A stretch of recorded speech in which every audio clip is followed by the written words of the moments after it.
ಎಲ್ಲರೂ beautiful view ನೋಡ್ತಾ ಇದ್ದೀವಿ. Yosemite national park. Wonderful evening, bridal fall season. Very wonderful view.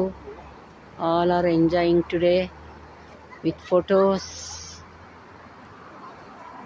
ನೋಡಿ, car ಹಿಂದೆ ಹೀಗೆಲ್ಲ ಇಟ್ಕೊಂಬಂದು ಪಿಕ್ನಿಕ್ನ ಎಂಜಾಯ್ ಮಾಡಿಕೊಂಡು ಎಲ್ಲ ಮಾಡ್ತಾರೆ.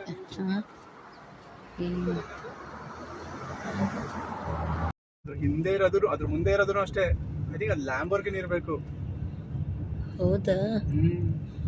ಓಹೋ, ನೋಡಿ ಕಾಣುತ್ತೀಗ. ನೋಡಿ ಹೋಗುತ್ತೆ ನೋಡಮ್ಮ ಈಗ. ಪಾರ್ಷ ಅದೇ ಫೆರಾರಿ ಪಾರ್ಷ ಒಟ್ಟಿಗೆ ಇತ್ತಲ್ಲ, ಮಿರರ್ ನೋಡ್ಕೊಂಡು ಹೋಗ್ಬೋದಿತ್ತು. ನೀನೇ ಮುಂದಕ್ಕೆ ಕಳಿಸ್ತೀಯಲ್ಲ.